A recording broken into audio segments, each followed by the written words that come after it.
साई नाम सुखदाई।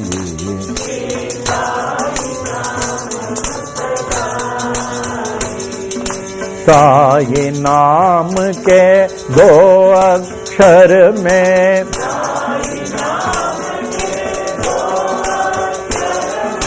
साई नाम के दो अक्षर में,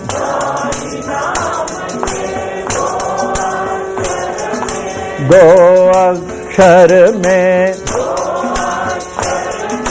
दो अक्षर में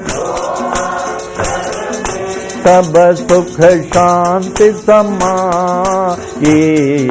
सब सुख, सब सुख शांति समाई। सब सुख साई नाम सुखदाई।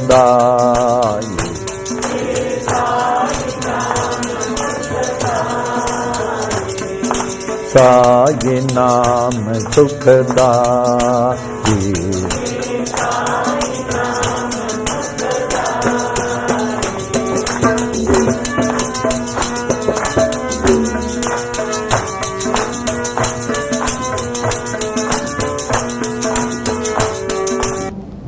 क्षण भर ध्यान में बैठे for a fraction of a moment, by keeping your eyes closed, sitting erect, by keeping your head, neck and trunk erect, concentrating on the point between the eyebrows. मन को विचार रहित अवस्था में रखें, तब उस प्रकाश का अनुभव पाएंगे।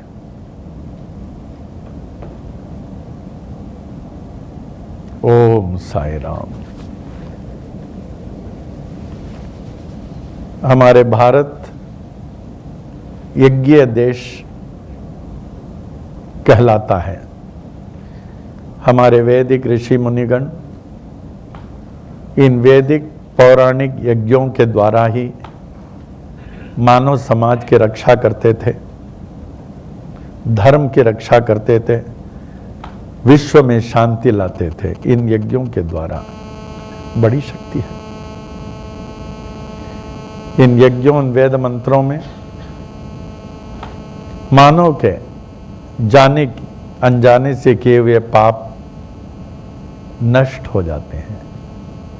कष्टों, विपत्तियों, शारीरिक व्याधियों का निवारण होता है। मृत्यु का भय टल जाता है। अब समझ जाते मैं आत्मस्वरूप मृत्यु जन्म से परे परमात्मा का अंश हूं। चित्त शुद्धि, ऐश्वर्य प्राप्ति, परमानंद के साथ मोक्ष की प्राप्ति हुई। ऐसे कई अवसर आए जीवन में। इन यज्ञों को और इन मंत्रों को प्रयोग किया हूं। जब किसी भक्त के घर में संकट आ गया कहीं कि बस ये अंतिम सांस लेने वाले हैं, डॉक्टरों ने जवाब दे दिया है। जब डॉक्टर लोग, मानो डॉक्टर जब शरीर जवाब दे देता है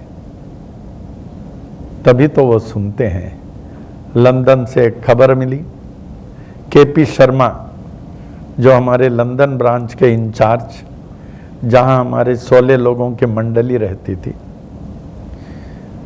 बहुत सालों से सहवासी, उनके मिसेस ने कहा हम लोग जब भी जाएं यूएस तो वहां सत्संग करके जाते थे, यज्ञ करके, कि बाबा जी ये सिर्फ सुनिए बोले और प्रार्थना करें। लंदन से खबर आया, शर्मा जी सीरियस हैं लंदन के इस हॉस्पिटल में, और डॉक्टर लोगों ने जवाब दे दिया, वो हॉस्पिटल को कॉर्डन कर दिया गया, कोई अलाउड नहीं है, बस आप प्रार्थना करें। आंतरिक भावना से बोला मिसेस शर्मा मैं शास्त्रियों के साथ आ रहा हूं। बोले आप नहीं आना, नहीं आना। बोले ऐसे कैसे हो सकता है। शास्त्रियों को लेकर पहुंच गया वहां लंदन एवेन्यू रोड। जब अस्पताल गया उनके घर में रोना पीटना, बोले डॉक्टर लोग बोले नो वी डोंट अलाउ, किसी को अलाउ नहीं करते। तो वहाँ जो है मृत्युंजय होम का आयोजन किया।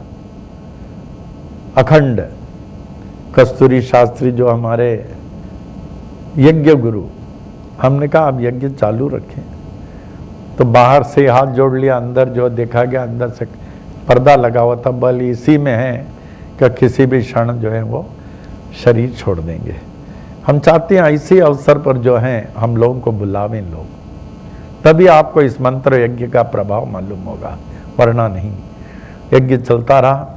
दूसरे दिन पुनः पहुंचा यज्ञ के बाद 5 बजे, तो वहाँ के इंग्लिश डॉक्टर ने कहा ये जो बेड में बैठे हुए हैं आज वो बैठने लगे, बोले लेकिन हम लोग अलाउ नहीं करेंगे। बोले ठीक है, यज्ञ चलता रहा। तीसरा दिन गए 4-5 बजे, शर्मा जी दिखे नहीं। उनके 4 बच्चे हैं, ऑल हाईली क्वालिफाइड। तो हम घबरा गए, हमने कहा इतना सब हुआ, वो चले गए। तो इतने में एक डॉक्टर आया, इंग्लिश डॉक्टर। हमने बोला शर्मा जी किधर हैं, किधर हैं, बेड में दिख नहीं रहे हैं। क्या वो देखिए कोई चलते हुए आ रहे हैं, वही है। हम बोले हाँ हाँ वही।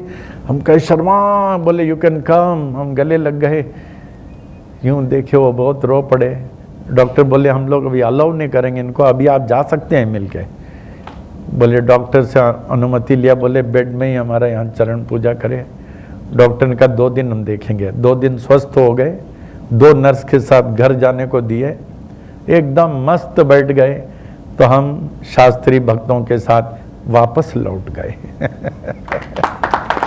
तो हम चाहते हैं हमारे शास्त्रियों को जब आप घर में स्वस्थ हों, सुखी हों, सपने में भी नहीं बुलाना। जब आप अस्वस्थ हों, घर में जो है कोई समस्या हो, कठिनाई हो, डॉक्टरों ने जवाब दे दिया हो, अंतिम सांस लें, तब इस अवसर पर बुलावें, तब देखिए आपको लाभ होगा। ओम साई राम, ओम साई राम, ओम साई राम। आदिकाल से ही स्वामी जी कहा करते थे, अवतारों ने, ऋषि मुनियों ने, आचार्यों ने नामस्मरण का ही प्रचार किया।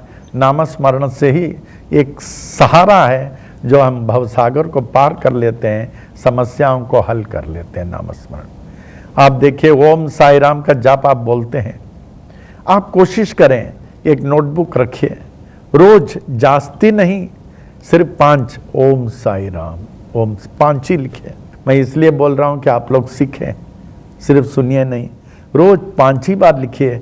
जितने बार लिखेंगे देखिए दिन भर कैसे नाम का सहारा प्राप्त होता है। तो दूसरा स्वामी जी ने कहा, जिस प्रकार इस कलयुग में मानव का मन दूषित है, सज्जनों में भी हम कोशिश करते हैं इसमें क्या दुर्गुण है देखो। एक आदमी में अगर 9 अच्छे गुणों हों, एक बुरे गुणों, हम बुरे गुण को ही पकड़ लेते हैं, बुरा है, ये बुरा, ये बुरा, अब वो बुराई को अब धारण कर लेते हैं। तो स्वामी जी ने कहा, जब तक हम दूसरों के किए हुए गलतियों को नहीं देखें, या अगर देख भी लिया उसको क्षमा नहीं करें, आप मानव जीवन के लक्ष्य को प्राप्त नहीं कर सकते हो। जब एक इंसान ने गलती कर दिया, अगर आपने उनकी गलतियों को क्षमा किया, दंड देने वाले तो वो हैं, हम कौन होते? हम कौन होते? एक छोटी सी दृष्टांत याद आ गई, हमने ज्ञान सागर में लिखा है, एक राजा के दरबार में राजा दोषियों को दंड तो देते थे, लेकिन ये बड़े कठोर राजा थे, आवश्यकता से अधिक दंड देते थे लोगों को, आवश्यकता से अधिक। तो एक व्यक्ति ने कुछ अधिक ही दोष गलती कर बैठा, तो राजा ने कहा इसको फांसी में चढ़ा दो।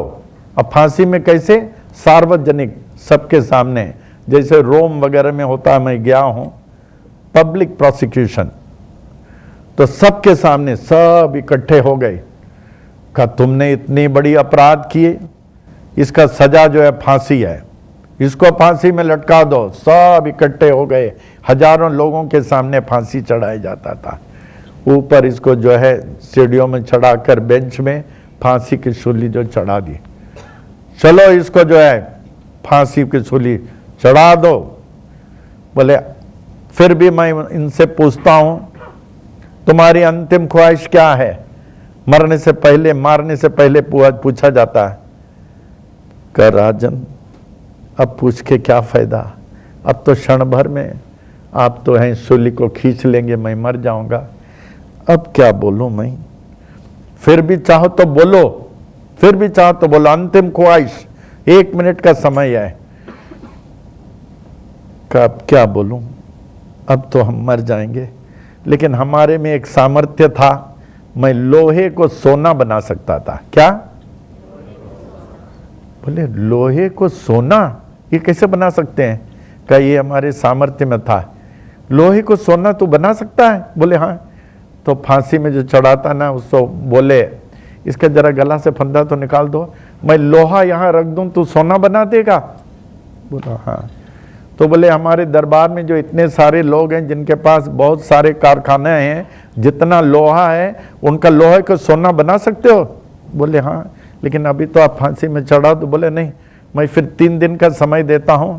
तो अपने और लोगों के फैक्ट्री ओनर्स को बोला आप सब लोहा यहाँ रख दो, अपना अपना ये सोना बना देंगे, बना दोगे ना? हाँ छोटी बात है, मैं बना दूंगा बोला। तो सब ने अपने अपना लोहा रख दिया, इकट्ठा कर दिया। किस लिए? सोना बनने वाला है। हीरालाल जी होते तो बना दो हमारा, बोलते ये हमारे सोने वाले हमारे माला वगैरह यही बनाते हैं ना, हीरालाल जी बड़े प्रसिद्ध हैं, हर सत्संग में आते हैं। तो सब अपना लोहा चढ़ा दिया अपना, तो इसको बोले सोना बना डालो। तो बोला ठीक है। उनके हाथ में एक छड़ी दिया इसने, जैसे हमारे पास ये धर्म दंड कहते हैं। क्या? इसको वही लोग रख सकते हैं जो बाल ब्रह्मचारी हो, जो बाल ब्रह्मचारी हो और जो सिर्फ आध्यात्मिक मार्ग में चलते हैं। धर्मदंड, इसकी कुछ विधियां होती है, इसमें अलग अलग जगह यह मंत्र शक्ति होता है, इन डिफरेंट प्लेसेस यहाँ। तो बोले ये दंड छड़ी रखना और मैं मंत्र बोलूंगा, जब मैं इशारा करूं इस दंड से लोहे को छू दो, डोर को, सब सोना हो जाएगा। बहुत सेठ खुश हो गए कारखाने वाले, ऐसे डंडी पकड़ लिया, का छू लूं? का रुक जाओ मैं मंत्र बोल दूं। वो मंत्र बोलते गए, अभी छू दो सब सोना हो जाएगा, लेकिन जब आप छुएंगे आप सोचना आपने कोई अपराध नहीं किया हो, आपने कोई गलत काम नहीं किया हो, आपने कोई अधर्म नहीं किया हो। छुएंगे सब सोना हो जाएगा, नहीं तो आपका हाथ लोहा हो जाएगा। का हाथ लोहा हो जाएगा? सोचा अरे हमने तो बचपन में कुछ न कुछ गलती तो किया है, कहा ये हमसे नहीं हो सकता बाबा, हमारे हाथ लोहा हो जाएगा। तो बोले दूसरे को दे दो, कहा आप छू दो सब लोहा हो जाएगा, मैं मंत्र बोल रहा हूँ। मंत्र बोलना शुरू कर दिया, आप छू दो लेकिन भूलना नहीं, अगर आपने कोई गलती किया हो, अधर्म किया हो, पाप किया हो, झूठ बोला हो, अगर छुएगा तो क्या होगा? हाथ लोहा हो जाएगा। बोले हमसे नहीं होगा बाबा। तो दूसरे को दिया, तीसरे को दिया, चौथे को दिया। तो राजन को देखा अभी क्या करूं, सबने कुछ तो अधर्म पाप किया है। तो राजा बोले हे महाराज इनको सब छोड़ दीजिए, आप जो अपने दरबार का इतना लोहा रखे हो आप ही छू दो। बोले मैं डंडा पकड़ा हुआ है, कि अगर मैंने अधर्म किया तो मेरा हाथ लोहा हो जाएगा? ना ना बाबा मैं नहीं छूऊंगा।